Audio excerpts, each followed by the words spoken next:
Okay, good morning everyone and welcome to today's webinar. My name is Tanya West and I am the product manager for Smoothwall here in Asia Pacific. I work alongside within technology distribution and we are the distributor for Smoothwall here based out of our sunny Gold Coast office. And what I'm going to do now is introduce Dave Waring. He is our Technical Solutions Manager for Smoothwall. He's been working for Smoothwall for years. He is the Smoothwall guru. So I'll hand it over to him to introduce our webinar for today. Good morning. My name's Dave Waring. I'm the Technical Solutions Manager for Smoothwall here in Asia Pacific. As Tanya was quite nicely politely putting it, I'm the person to talk to in all manners technical related to Smoothwall. But I've been involved in education technology for a number of years.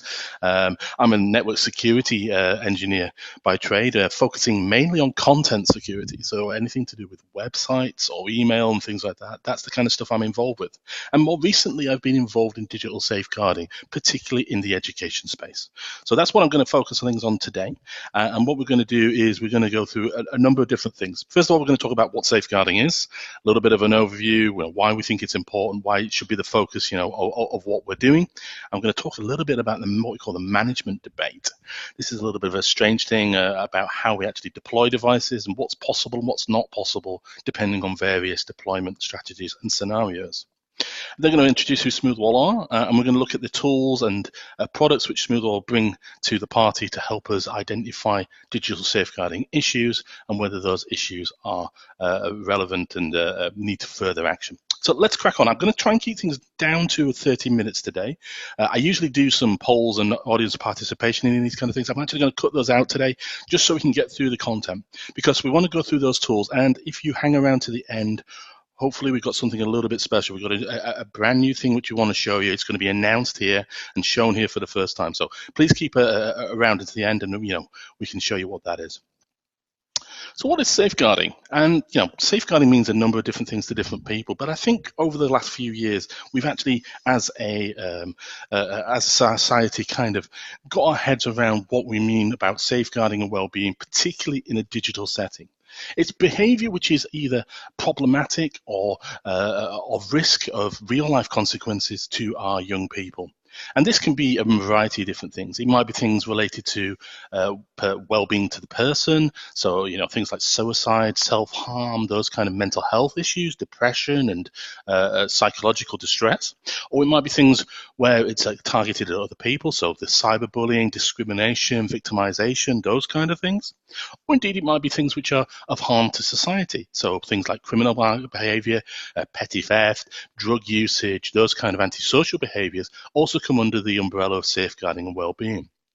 The key thing which I always like to focus on, though, is when we're looking from a technological standpoint, we're trying to understand what behavior is happening and get an idea of if further action is required. I focus very heavily on this, indicators of behavior activity.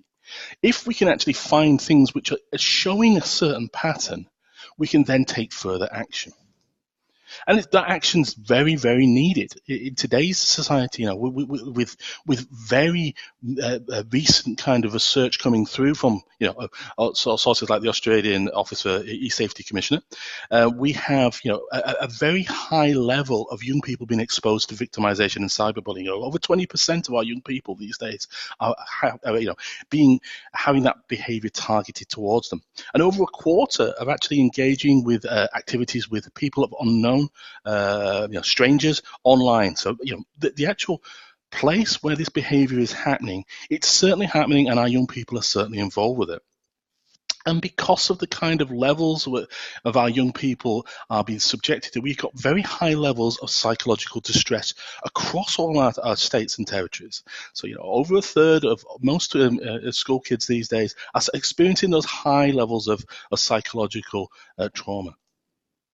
And what we have also is, the majority of schools are reporting bullying and antisocial behavior creeping into the online arena into a technological front. So things which used to be name calling and physical fights within the playground have quickly transformed over to learning platforms, instant messaging, social media, right through to just using notepads and digital smartphones and tablets and writing nasty messages and showing them to each other. Those kind of behaviors, and we're seeing this increasingly in the classroom and in the school arena.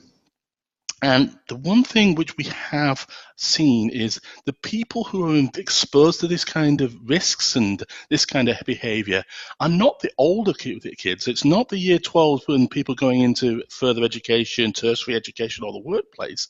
It's those people who are slap bang in the middle of years 6 and 7, right up to years 10. Those 10 to 14, 15-year-old people are the ones who are most exposed to this online bullying activity. Let's not forget about the teachers. Teachers, always have and always, probably will continue to, just because of the kind of work they do, standing up in front of young people and managing young people, are exposed to high levels of occupational stress as well. And it's no real surprise that teachers have more, make more mental stress claims than any other industry, than other industrial sectors. So we want to make sure that our adults and teachers and staff members who are participating in school are also afforded the same kind of protection. Now, this is the kind of key slide. It's the one I like to talk about the most because I will always talk about indicators of behavior and early intervention. If we can stop people, if we can detect someone having low-level mental health issues, behavior which might be a deviation from a norm, or certain kind of activity which is a cry for help, we can hopefully reduce that from manifesting itself in self-harm and suicide. It could be that identifying our vulnerable users can make sure that they are protected from making bad life choices, whether it's drug use, criminal activity, or antisocial behavior. And if we can stop the bullying at the name calling, we can hopefully reduce the amount of violence which our young people are exposed to.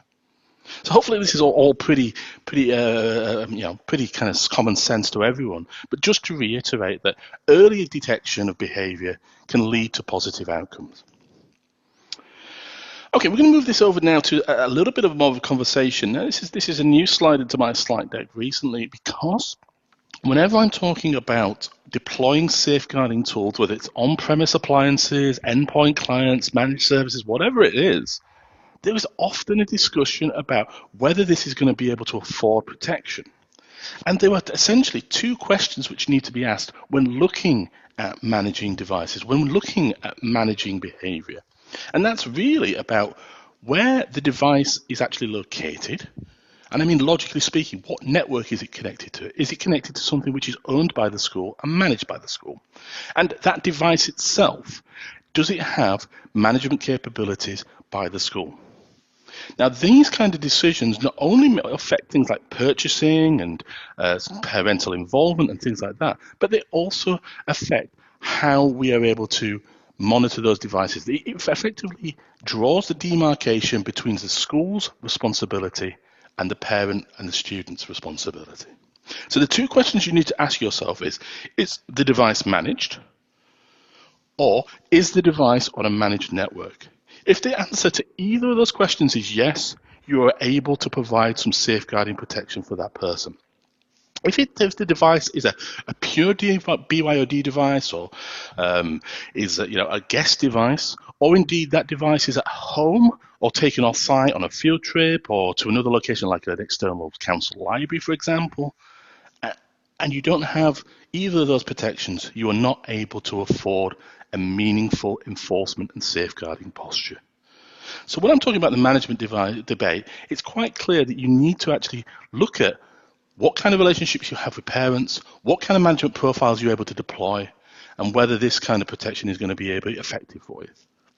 Hopefully it is, and if it is, then we've got some good news for you. Because Smoothwall has been an education-focused safeguarding delivery partner for the best part of 20 years. We've produced leading firewalling and networking devices, and recently we changed our focus to be purely about safeguarding. We see that things like web filtering and firewalling fit very, very nicely into a range of other kind of disciplines which are able to provide well-being services to our customers. In fact, our range of products fully support that. We have the old web filter product, so the old secure web gateway, network guard, it's come by various names, but it is still that market-leading enterprise web filter product. We've expanded its capabilities recently to not only be on-premise protection, but to provide filtering and monitoring capabilities on an endpoint device. So we are able to actually control that managed device, no matter where it is, and actually affect a web filtering solution upon it. Coupled with the web filter is our on-premise firewall, gives great inbound protection. Not what we're here to talk about today, so I'm going to quickly move on. Smoothwall Monitor is one of our new range of products, which is specifically targeting safeguarding. We're doing it in a number of different ways, and I'm going to go into more details in a bit. But essentially, this is the thing which is going to give you the most bang for your buck in terms of providing those indicators, detecting indicators of behavior, and the early intervention. And then we've got our new classroom management product as well, which is all about providing tools to teachers and classroom environments to, enable good learning and minimize distraction. But let's look at the two which we're here to do today, which is our Smoothwall Filter and Smoothwall Monitor. So let's go into those. Let me just have a quick drink, so bear with me 1 second. Smoothwall Filter has always provided very good filtering with our, the technologies it uses, such as dynamic content analysis, content modification, HTTPS inspection, amongst others. We were able to, we've always prided ourselves on being one of the best classification engines available to education today. And we've taken this technology and always exposed a great reporting, but recently we've given new reporting capabilities which allow us to actually highlight safeguarding issues. In fact, rather than showing a screenshot, let's go over to our demonstration and have a quick look at this here. So here we have a Smoothwall filter. It's an on-premise solution, and like I said, it can also be used to control the web filter, the cloud filter element as well. And all this information is kind of concentrated back to the on-premise solution. And from there, we're able to build reports. And here we have our range of safeguarding reports. So let's go into this interface here. Quite an easy interface to use.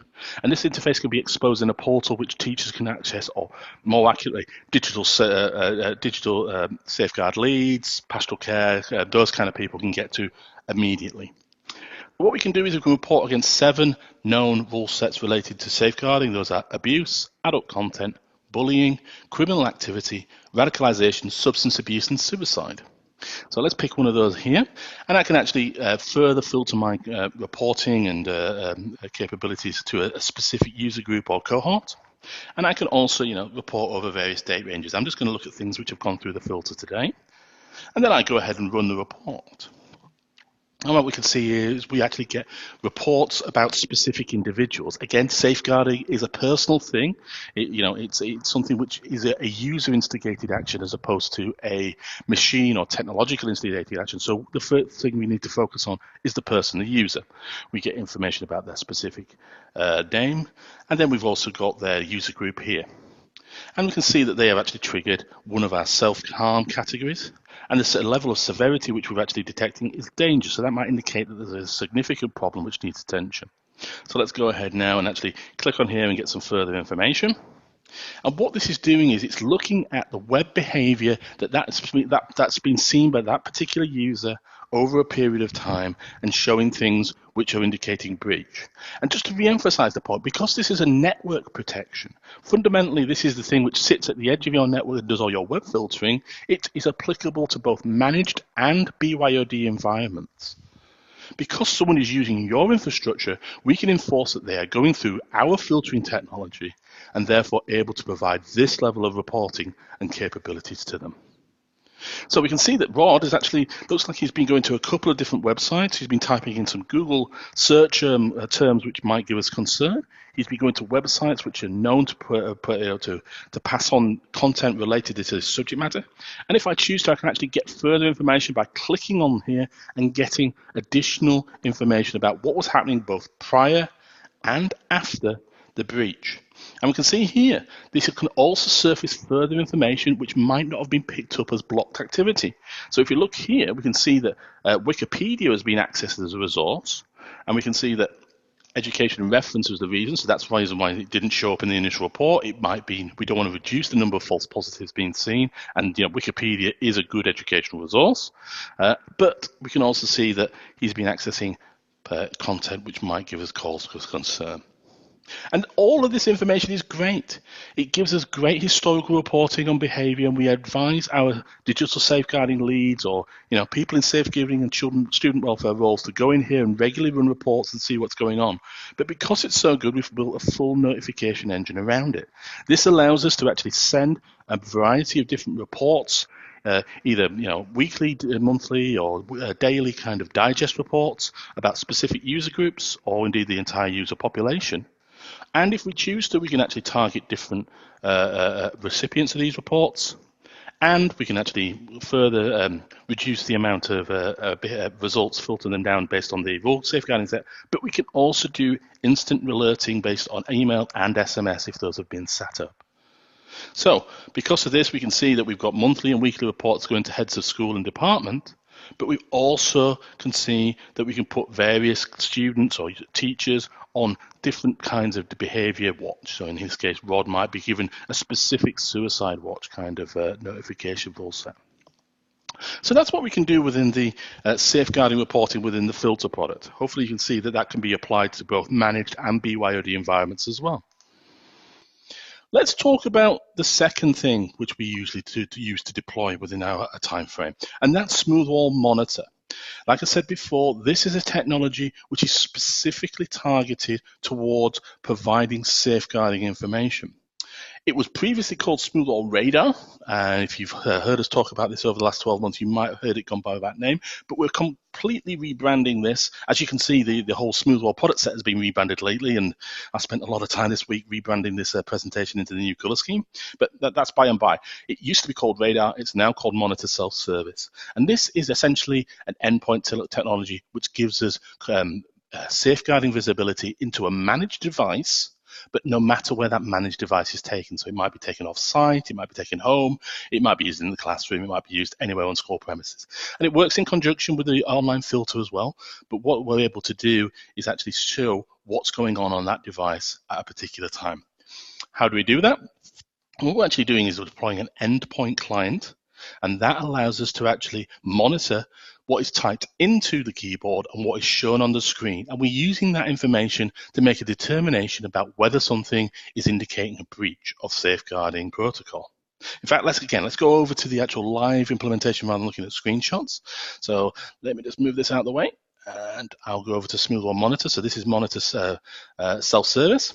And Monitor Self-Service allows us to actually filter what's going on quite nicely. As you can appreciate, these kind of technologies usually have a high level of false positives, things which aren't really breaches, but are being detected as which. So what we're able to do here is actually further able to give the digital safeguarding lead, the DSL, the ability to go through and filter through and actually tease out the information about specific individuals or indeed specific kinds of behavior, and to use that using the filter. So an example of that might be that we can change the filter between what is being typed in and what is being viewed on the endpoint screen.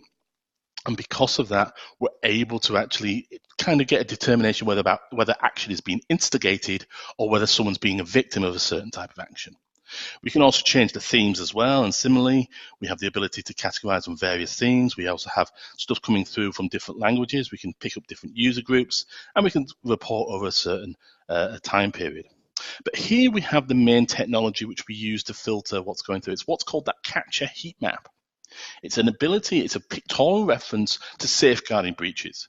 What we have is we have the ability to go to grade these kind of breaches, and the technology is called pre-grading. It's very similar to Smoothwall's dynamic content analysis, but it's able to actually detect and make an assertion about whether something is a low, medium, or high severity, and then it puts them into yellow, amber, and red. The actual size of the bubbles indicates the number of captures which we've taken associated with that. And when I mean capture, what I'm saying is this is the evidence gathering part. If we detect that keyword being typed in, or with that key phrase being typed in, or we see that kind of behavior being shown on screen, we're going to take a screen capture at the time of breach to kind of evidence and give us further context. So let me give an example of that. Let's go ahead and look at one of these kind of phrases. Let's look at this one here, caliphate. Now, this might be a phrase which I've not come across before, so I get a nice little description of what that actually means.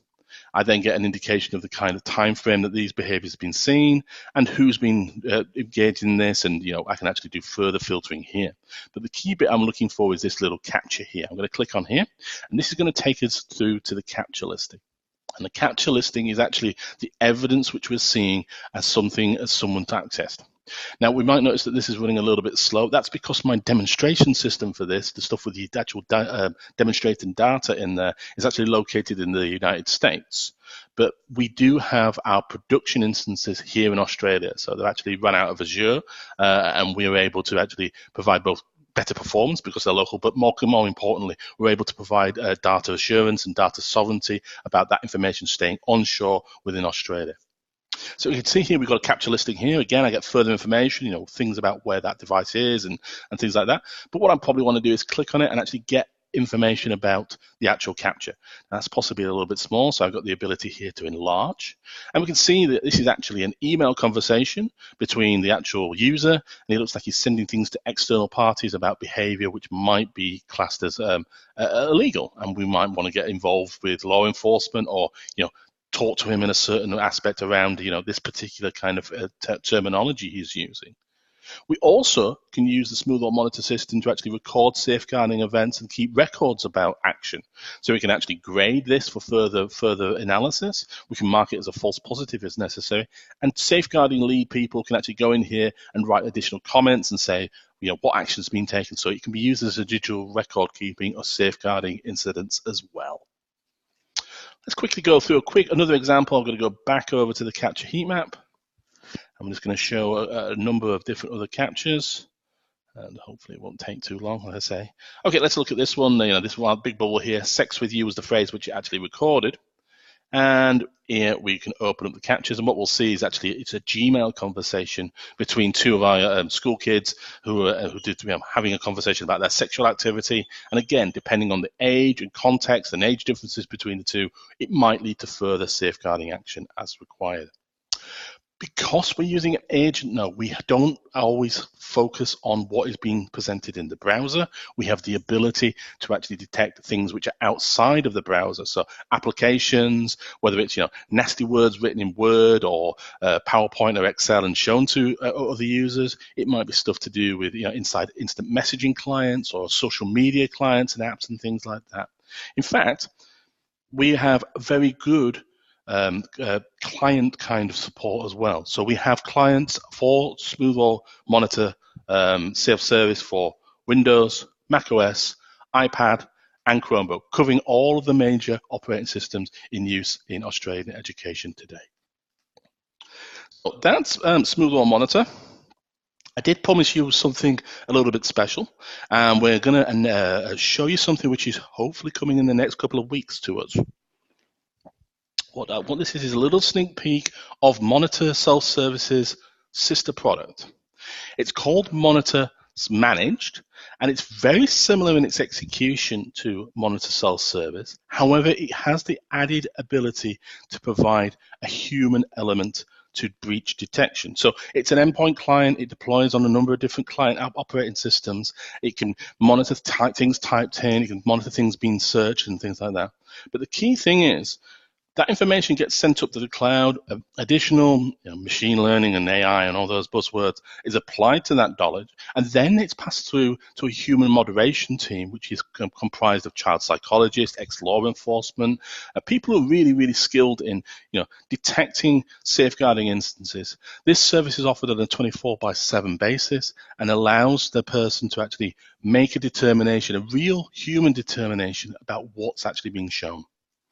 Now, because of this kind of thing, it means that the level of involvement involved by the school in actually detecting breach and sifting through the information is vastly reduced, and that's shown through in the interface. Again, I'm going to go through to a live example as opposed to showing you one on there. So this is what Monitor Managed looks like. As you can see, it's a lot more slimmed down because you don't actually have the ability to access individual breaches in the same way. We're actually taking that information from the people, from the digital human moderation team, and they are providing you alerts and things to look at almost by a case-by-case basis. Again, we have a range of different kind of categories or themes which we are actually using to go here. But you can see these are a lot more personalized. So there's things like, whether someone's been subject to cyber criminal, whether they're an oversharer, whether they're engaged in terrorist activity, or then just a general vulnerable user. So let's go ahead and click on one of these. And what we'll do is we'll get details of alerts which relate to that. So here we go. Again, we've got a categorization scheme, a severity kind of label. In this case, it's labels 1 to 5, and that's important for what I'll show you in a moment. Because if we look here, we can actually get information not only about the individual captures, which we do give you the ability to look at, but you get a little kind of report on what the human moderation team has found. So we can see that in this case, they've been using a search engine to look up self-harm and categorization, and it's been engaged with conversation. So we can see that there is external input as well. Let's go ahead and have a look at this. Again, very, very similar. We're able to look and see very, very clearly that this person has been writing into kids helpline or childline, depending on what jurisdiction this person's in. And this is across all of the different events which are available to the end user. So if we go back over to events, and I make sure I get this right. Dashboard, there we go, dashboard. Let's go ahead and have a look at another one. Let's have a look at a cyberbullying or offensive user. So you can see the different distinctions here. Let's look at the cyberbullying. Gary has been making use of offensive words, and there's a bit of profanity there. So I'm not going to actually open up the screenshots, but you can see that this kind of level of behavior is stuff which is indicative that certain behavior is being instigated toward action towards another person. In fact, that person's named, and that can help the in-school team get the two people together and find out what's going on. Again, showing patterns of behavior, indicators of behavior, which allowed to us to make early intervention, again, leading to positive outcomes. People asking about, how do we find out about this? Am I expected to go into this portal all the time? And the answer is, what we recommend is for both self-service and managed is that people will be going into this portal once a week and spending approximately 30 minutes of their time just sifting through, seeing if anything is particularly troubling. With the managed service, we also have very clear and defined alerting procedures. So I mentioned the levels 1 to 5 in terms of severity. In terms of what's going on for managed is if it's reaching a certain threshold, there is going to be a particular action taken. So if there's potential paedophile activity going on, that school is going to get a phone call, preferably within 30 minutes of the breach actually being detected, and then allowing us, the school to go ahead and follow their safeguarding and student protection kind of procedures. And that goes across all of the different profiles and themes which are available. Different profiles and different alerting procedures are applicable to different schools age, whether they're primary schools, secondary schools, or TAFE and university. And there we can actually get good assurance that those high-level, risky kind of safeguarding issues are going to be dealt with promptly, and then they'll be brought to the attention of the school in an extremely close to real-time manner. So those are the three products which we wanted to kind of go through today. Smoothwall Filter has the ability to detect and provide safeguarding protection in a BYOD as well as managed school environment by offering on-premise solution, and with its extension into cloud-based protection as well, can also surface various safeguarding issues using its safeguarding reporting functions. And then the two flavors of Smoothwall Monitor, the self-service, school-managed, everything is available to the digital safeguarding team within the school, plus the new Smoothwall Monitor managed service solution, which gives you that human moderation element as well. Just to highlight a couple of use cases finally, just to wrap things up, just to show you that we have had some positive outcomes on all of the technology which you've seen today. There were a couple of different instances. We've got one here where an adult was actually brought into the school and was registered on a course and started sharing inappropriate material with the student body. And because of this, we were able to detect that behavior happening very, very quickly. In fact, within 45 minutes, and local law enforcement were informed, and that person was removed from site quickly. And it actually turned out that that person was a registered sex offender. So again, a positive outcome was actually brought to the attention of the school by using the Smoothwall monitoring capabilities. And similarly, self-harm, we regularly come across instances of deploying our technology where we find young people in distress, but we find them at the early stages, and hopefully we can get them, get them assistance and help before those bad thoughts turn into real-world actions with real-world consequences. Okay, that's probably enough for me talking now. I'm going to hopefully invite Tanya to come back in, and she'll either have some questions for us or not. And I'm just going to take a quick glass of water. So, Tanya, over to you. Thanks, Dave. That was great. If you do have any additional questions, please feel free to reach out to myself and Dave. I will personally touch base with everybody on the call today to hand over my contact details, and then we can have more of a one-to-one discussion. No questions at the moment, Dave, but I want to say thank you very much, and we'll definitely be reaching out very shortly and also giving you a copy of today's webinar as well. Okay, well, that's great. Well, if there's no questions now, then I'll just reiterate what Tanya's had to say there. We are available, and it sounds like we're going to be kind of trying to get in touch with you guys individually anyway. So if you've got any questions, tear them up, or if indeed you want to look at any of the technologies we've looked at today in a little bit more detail, or just discuss how they're appropriate for your particular circumstances, we can certainly go through that as well. So all it remains me to say is thanks very much for your time and attention. We appreciate you spending the time. We haven't kept you too late, I hope. 35 minutes is not too bad for this type of presentation. A lot of content to go through there. So if you need further information, get in touch. And thanks again. Have a nice day. Bye-bye now.